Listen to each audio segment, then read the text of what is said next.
You know who you are? Steeven is my name. Even Steeven. Will you say something, Steeven? Steven Orr Else Media. The following episode will contain references to stories and characters that may cause sudden and uncontrollable feelings of nostalgic joy and wonder. Listener discretion is advised.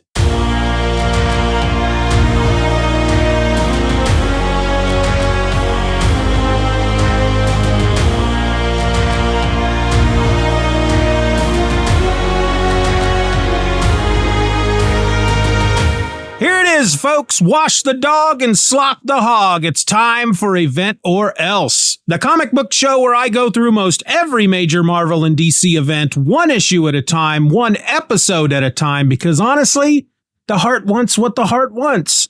You know what I'm saying. You know, I'm your host. My name is Steeven, and I'm sitting here on this side of the microphone asking you to check your life jackets as we set sail once again on the sea that is Crisis on Infinite Earths. This week we're looking at issue number 3, and it's entitled Oblivion Upon Us. This issue was published by DC Comics in June of 1985, and it was written by Marv Wolfman with pencils by George Perez, inks by Dick Giordano, letters by John Costanza, and the colors were by Tony Tollin. Our story opens on the Monitor satellite, somewhere between all time and space. The Monitor is running tests on young Alexander Luthor, the son of Lex Luthor and Lois Lane of Earth 3. The boy, proclaims the Monitor, is quite remarkable. Not only has he aged from infancy to adolescence in just a few days, he also has both positive and negative matter existing together within him, and he looks pretty weird because of it. Harbinger approaches and attempts to get the Monitor's attention, but he either doesn't hear or he's just straight up ignoring her. Either way, she leaves, worried now that he may suspect that she is working for the enemy. Speaking of which, after Harbinger leaves the Monitor, she goes immediately to report to the enemy, telling him that she has news of the Monitor. The enemy, however, whom we only see in shadow, basically tells her, "Look, girl, there ain't nothing you can tell me about the Monitor that I don't already know. In fact, I know it as soon as he thinks it. But still, since you're here, go back and kill that weird-looking Luthor kid so he don't do nothing down the line that might mess up my plans." I am, of course, paraphrasing. She hears and obeys, taking off and leaving the enemy alone with Psycho Pirate.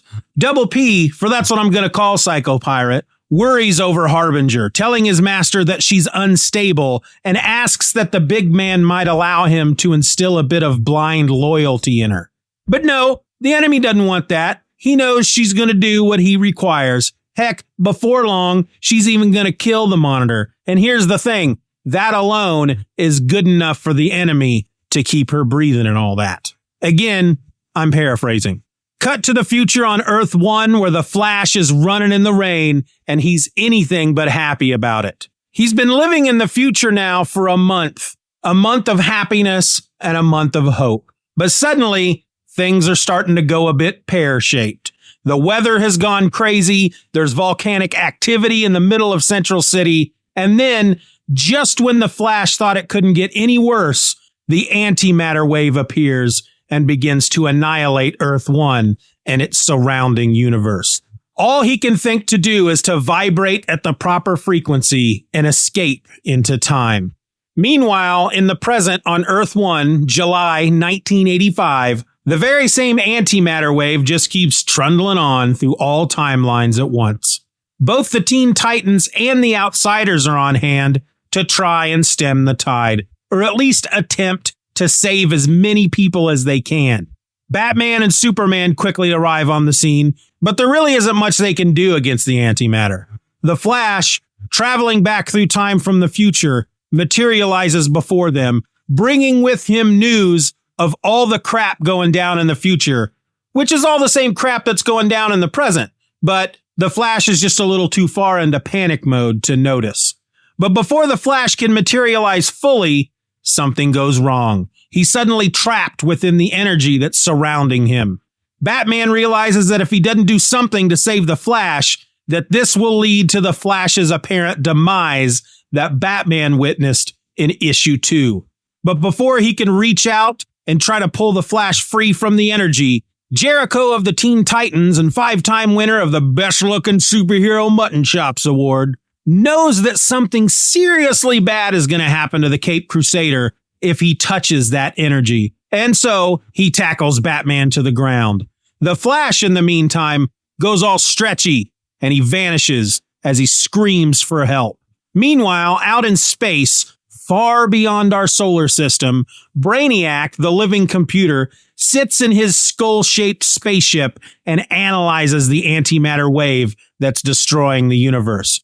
Realizing that by himself, he's not quite up to the task of figuring out a way to stop the wave, he makes for Earth to collab with Lex Luthor, the only one he feels who can help.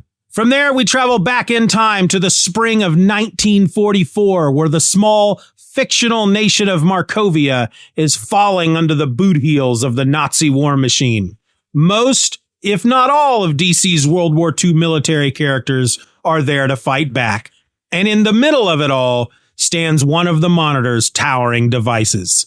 Blue Beetle, Dr. Polaris, and Geoforce, a native of Markovia, have arrived to defend the tower. The Nazis, however, thinking that the tower is a weapon created by the Allies, are doing their best to take it, while the likes of Sergeant Rock and Easy Company, the Losers, and the Haunted Tank try and stop them. In the meantime, those pesky shadow creatures arrive, and the Blue Beetle, who's just been hovering above in the comfort of his bug ship, jumps into the fray, only to discover that there isn't much he can do against the shadows. He does carry the ancient mystical scarab, the power behind the original Blue Beetle, and it can destroy the shadow creatures, but they have to touch him first. And by doing so, their touch burns the crap out of him. While observing from his satellite, the Monitor sees the uselessness of the Blue Beetle and teleports him away, removing him as a member of the team. From here, we check in with Earth 2 Superman, Dawnstar, Solivar, and Kamandi, just long enough to watch Solivar die from the injuries he sustained in the previous issue. It was all really very sad. Cut to the Old West, Coyote, Texas, 1879, where Bat Lash is being tossed from a saloon for messing around with the proprietor's daughter. He picks himself up and dusts himself off, laughing the incident away, before climbing onto his horse and heading out of town to meet up with the other DC Western heroes to check out another one of the Monitor's towering devices. With him are Nighthawk, Scalp Hunter, Jonah Hex, and Johnny Thunder. But as they're checking out the tower, the Monitor's team, Cyborg, Firebrand, Green Lantern, and Simon, arrive to scare the crap out of them. Shadow creatures attack, and there's a bit of fighting. But then, before a victor can be declared, that pesky antimatter wall arrives and starts swallowing everything up. We jump forward in time to the 30th century to witness the Legion of Superheroes falling before the wave. This sucker is in all timelines, and it's killing all sorts of folks, such as Nighthawk in the Old West and Kid Psycho in the 30th century. The Monitor, doing what he does, stands in his satellite and watches as the antimatter wave destroys Earth 1. He's more than a little worried because honestly, he wasn't expecting it all to happen so soon. He knows that he no longer has days, but just hours to do something about his enemy. But he's ready, his machines are in place, and all that's left to do is to switch them on. But before he can set his plan into motion, Harbinger arrives to kill him, establishing the cliff we're forced to hang from until next week. And with that, it's time for the top 3 things to dwell on.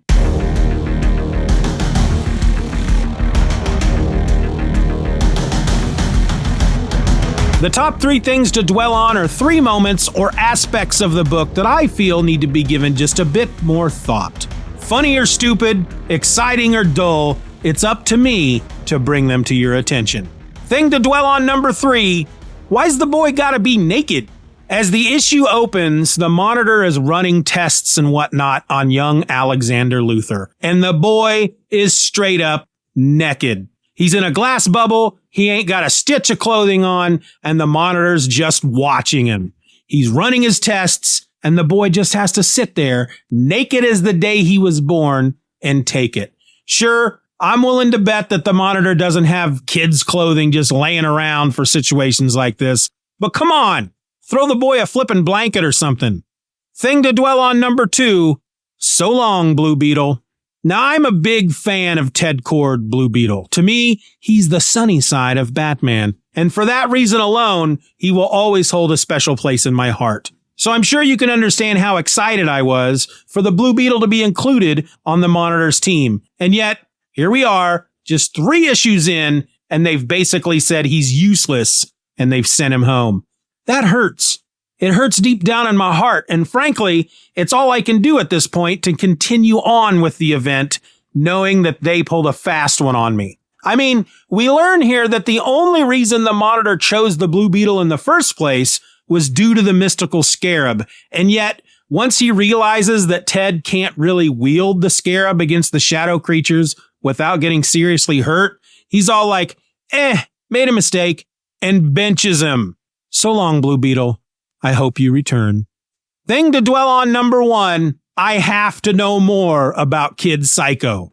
As the antimatter wave is destroying Earth 1, we see a member of the Legion of Superheroes fall before it. A character they call Kid Psycho. Now, we barely get a glimpse of the guy, but by his name alone, I had to find out more about him. So I went to a little place out there on the World Wide Web called DCFandom.com, and this is what I learned, straight from the site. Nil Opril, alias Kid Psycho, hails from the planet Hazor. Before his birth, his parents were astronauts on his home planet and were charged with killing a space monster that threatened their space program. In the process, the two were exposed to radiation that caused their son Nil to be born with an abnormally large head and was gifted with mental powers. Which, that's kind of a bad news, good news type of thing, really. Bad news, your kid's head is flipping huge. Good news, he has super awesome mental powers. Do with that as you will. The article continues, he would use his powers to aid his planet. However, when he could not prevent his planet's destruction by a wandering planet, his parents managed to send him away in a ship before his world's destruction. The sole survivor of his race, Nil attempted to join the Legion of Superheroes as Kid Psycho. However, the Legion's evaluations of Kid Psycho found that whenever he used his powers, it would take a year off of his life. As a result, the Legion would decline his membership without telling him why. Which, wow, at least tell the kid the downside to using his powers. I mean, warn the boy already. No, instead they just tell him, sorry, you didn't make it. Really? Why? Why did I not make it? We're not telling you. That's a secret. It's for us to know and you to find out. Way to go, Legion of Superheroes. You guys suck. Anyway, back to the article. However, traveling to the 20th century to seek the aid of Superboy to learn the reason why his membership was rejected. That sentence makes no sense at all. Is it saying that he learned the reason why his membership was rejected while in the 20th century seeking the aid of Superboy? I think that's what it says, but we'll just have to guess. Let's move on. This would lead to the Legion reconsidering their decision and accepting Kid Psycho as a reserve member of the Legion to be used as a secret weapon when needed. After helping the Legion on a number of missions, Kid Psycho was killed while trying to protect people from the antimatter wave during the crisis on Infinite Earths and was erased from existence by it. Now, I do apologize to all the Kid Psycho fans out there that I may offend by saying this, but dang, Kid Psycho is straight up corny. And those were the top 3 things to dwell on. So now we come to the part of the show where I wrap it all up and tell you how I feel about the book in general. Things are getting dark, folks. I mean, Earth 1, which is the main Earth, is in the midst of being wiped out of existence during this issue. And the one guy who can stop it is about to be killed by the one person he trusted to help him save everyone. It really appears as if all hope is lost, and we're only 3 issues in. We still have 9 issues left. I can't even imagine at this point what they have in store for us next.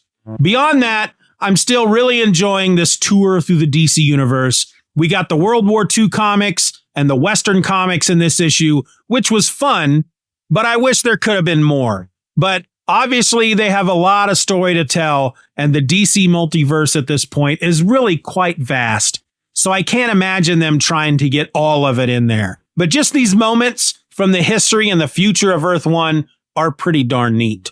Batman and Superman from Earth 1 get another appearance, but still, they're not really doing much. Again, they are outside of the main story and are just trying to deal with the consequences of what's going on, which, not to beat a dead horse here, seems a bit odd based on modern DC events. And what about Wonder Woman? She's yet to make an appearance at all, and she's a third of the almighty DC Trinity, and yet nothing. 3 issues in and no Wonder Woman. It just doesn't feel right. Now, the art, as I've said before, continues to be amazing. There is just so much in this book to look at.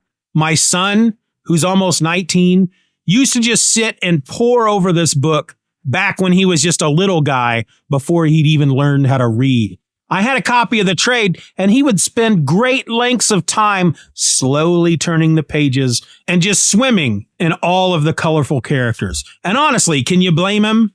But really, what more can I say about this issue? It's getting dark, folks. It's getting dark, and yet we still have 9 issues left. So I guess at this point, all I can tell you is to join me back here next week for issue number 4, which is entitled, "And Thus Shall the World Die." Maybe bring some tissues for that one. I mean, I have to imagine that the world dying might be a bit of a sad affair.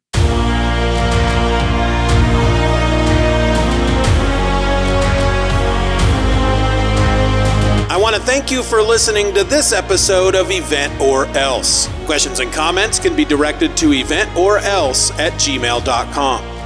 If you enjoyed the show, you can help to boost our presence online by leaving a rating or review on your favorite podcast app. I also invite you to join our subscription program, Steeven Orr Else Beyond. And in return, you'll get episodes of Event Orr Else along with every other podcast under the Steeven Orr Else umbrella, early and ad-free. Check out the link in the show notes or just go to eventorelse.com to join today. Event Orr Else is a presentation of Steeven Orr Else Media. For more nerdy content just like this, check out stevenorelse.com.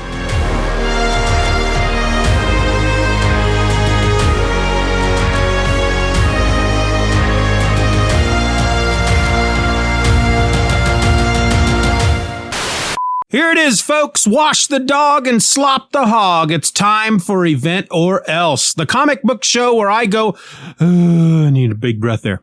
Here it is, folks. This issue was published by DC, inks by Jick. The Monitor is running tests on young Alexander. Oh, I keep running out of breath. Knowing that something seriously bad is going to happen to the Caped Crusader, I'm just running out of the breath inside my lungs. Jericho of the Teen Titans and 5-time winner of the best looking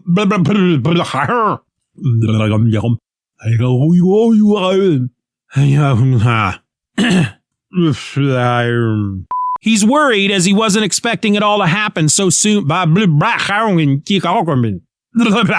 Niles is just snoring up a storm over here.